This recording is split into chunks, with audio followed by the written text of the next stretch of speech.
किसानी संघर्ष कारण केंद्र दी मोदी सरकार चारों पासों घिरी हुई नजर आ रही है। जिथे एक पासे किसान ਅਤੇ आम जनता भी केंद्र ਦੇ बिल्कुल खिलाफ है, ਉੱਥੇ ही विरोधी ਧਿਰਾਂ भी केंद्र सरकार खिलाफ धरने लगाउण ਦਾ कोई भी मौका नहीं छड्ड रहीਆਂ।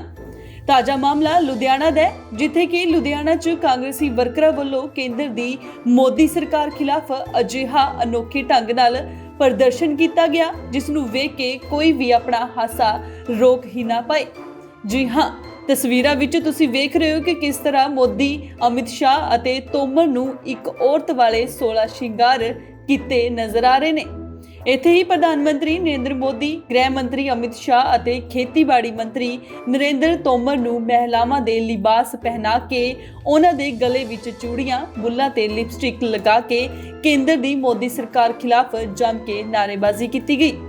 प्रदर्शन कर रहे कांग्रेसी आगुआं दा कहना सी कि केंद्र दी मोदी सरकार ਵੱਲੋਂ ਲਿਆਂਦੇ ਗਏ ਨਵੇਂ ਖੇਤੀ ਕਾਨੂੰਨ ਦੇ ਵਿਰੋਧ 'ਚ ਕਿਸਾਨ ਪਿਛਲੇ ਲੰਮੇ ਸਮੇਂ ਤੋਂ ਦਿੱਲੀ ਦੇ ਸਰਹੱਦਾਂ ਤੇ ਅੰਦੋਲਨ ਕਰ ਰਹੇ ਨੇ ਅਤੇ ਪੰਜਾਬ ਵਿੱਚ ਬੀਜੇਪੀ ਵਰਕਰਾਂ ਦਾ ਥਾਂ-ਥਾਂ ਵਿਰੋਧ ਹੋ ਰਿਹਾ ਹੈ। ਉਹਨਾਂ ਨੇ ਕਿਹਾ ਕਿ ਉਲਟਾ ਪੰਜਾਬ ਬੀਜੇਪੀ ਦੇ ਆਗੂਆਂ ਵੱਲੋਂ ਕੇਂਦਰ ਦੀ ਨਾਕਾਮੀਆਂ ਨੂੰ ਛੁਪਾਉਣ ਲਈ ਪੰਜਾਬ ਦੀ ਕਾਂਗਰਸ ਸਰਕਾਰ ਖਿਲਾਫ ਪ੍ਰਦਰਸ਼ਨ ਕਰਦੇ ਨੇ ਅਤੇ ਚੂੜੀਆਂ ਸੁੱਟਦੇ ਨੇ।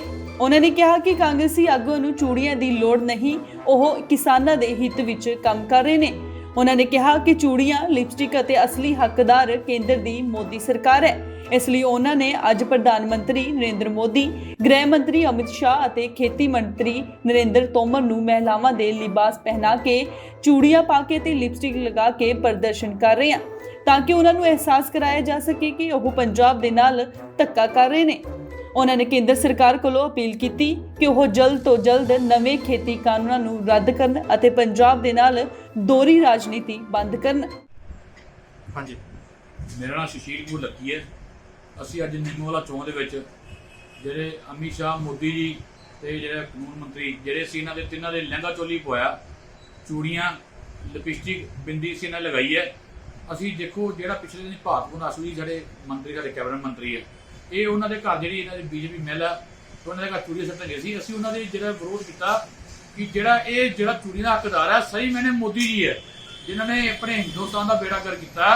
ਦੇਖੋ ਬੀਜੇਪੀ ਦੀ ਆਪਣੀ ਵੋਟ ਬਚਾਉਣ ਦੀ ਖਾਤਰ ਕਿਸੇ ਕਾਂਗਰਸੀ ਦੇ ਘਰ ਚੂੜੀਆਂ ਸੁੱਟਣ ਜਾਂਦੇ ਆ, ਇਹ ਬਿਲਕੁਲ ਗਲਤ ਨਿੰਦਣਯੋਗ ਹੈ। ਇਹ ਤਾਂ ਇਹਨੂੰ ਆਪ ਸੋਚਣਾ ਚਾਹੀਦਾ ਕਿ ਜਿਹੜਾ ਹਿੰਦੁਸਤਾਨ ਦੇ ਵਿੱਚ ਜਿਹੜੇ ਪ੍ਰਧਾਨ ਮੰਤਰੀ ਹੈ, ਇਹ ਤਾਂ ਉਹਨਾਂ ਨੂੰ ਚੂੜੀਆਂ ਭੇਜਣ ਜਿਨ੍ਹਾਂ ਨੇ ਸਹੀ ਮੈਨੇ ਜਿਹੜਾ ਹਿੰਦੁਸਤਾਨ ਦੇ ਹਾਲਾਤ ਕੀਤੇ ਪਏ ਆ। ਇਹ ਤਾਂ ਵੀ ਗੱਲਾਂ ਨੇ ਆਪਣੀ ਬਚਾਉਣ ਖਾਤਰ। ਜੇ ਅਸੀਂ ਚੂੜੀਆਂ, ਲਹਿੰਗਾ ਅੱਜ ਪਵਾਇਆ ਸੀ ਮੋਦੀ ਜੀ ਨੂੰ, ਜਿਹੜਾ ਸੀ ਹੈ ਇਹ ਪਾਰਸਲ ਕਰਾਂਗੇ ਇਹਨਾਂ ਦੇ ਐਡਰੈਸ ਤੇ, ਤਾਂ ਕਿ ਪਤਾ ਲੱਗੇ ਉਹਨਾਂ ਨੂੰ ਇਹ ਜਿਹੜਾ ਚੂੜੀਆਂ ਤੇ ਲਹਿੰਗਾ ਤੇ ਬਿੰਦੀ ਸੁਰਖੀ ਹੈ, ਇਹ ਮੋਦੀ ਜੀ ਨੂੰ ਇਹ ਯਾਦ ਕਰਾਉਂਦੀ ਹੈ ਕਿ ਹਿੰਦੁਸਤਾਨ ਦੇ ਲੋਕ ਜਿਹੜੇ ਆ ਕ੍ਰਾਂਤੀਕਾਰੀ ਲੋਕ ਆ, ਜਿਹੜੇ ਇਹਨਾਂ ਨੇ ਦੇਖੋ ਕਿਸਾਨ ਮੁੱਦਾ ਜਿਹੜਾ 140-45 ਦਿਨ ਤੋਂ ਬੈਠੇ ਆ, ਇਹ ਬਿਲਕੁਲ ਜੇ ਇਹਨਾਂ ਨੂੰ ਕਾਨੂੰਨ ਨਹੀਂ ਮਨਜ਼ੂਰ ਤੇ ਰੱਦ ਕਰ ਦੇਣ, ਇਹ ਕੈਂਸਲ ਕਰ ਦੇਣ। ਇਹ ਕਿਉਂ ਬਾਰ-ਬਾਰ ਇੱਥੇ ਜ਼ੋਰ ਲਾ ਰਿਹਾ? ਇਹ ਐਵੇਂ ਦੇਖੋ ਅੱਜ ਬੀਜੇਪੀ ਦੀ ਥਾਂ ਤੱਕ ਕਿਤੇ ਕੁੱਟਾ ਖਾਂਦੇ ਫਿਰਦੇ ਆ। ਇਹ ਤਾਂ ਇਹਨਾਂ ਦੀ ਆਪਣੀ ਨਲਾਇਕੀ ਹੈ, ਇਹ ਸਾਡੇ ਲੋਕਾਂ ਨੂੰ ਥੋਪਦੇ ਆ। ਬਿਲਕੁਲ ਗਲਤ ਗੱਲ ਹੈ। ਜੇ ਕਿਸੇ ਕਾਂਗਰਸੀ ਦਾ ਵਿਰੋਧ ਕਰਾਂਗੇ ਅਸੀਂ ਠੋਕ ਕੇ ਇਹਨਾਂ ਦੇ ਜਵਾਬ ਪੱਥਰਾਂ ਦੇਵਾਂਗੇ, ਬਿਲਕੁਲ ਬਰਦਾਸ਼ਤ ਨਹੀਂ ਕਰਾਂਗੇ। ਲੁਧਿਆਣਾ ਤੋਂ ਪ੍ਰਦੀਪ ਭੰਡਾਰੀ, ਇੰਡੋਜ਼ ਟੀਵੀ, ਆਸਟ੍ਰੇਲੀਆ।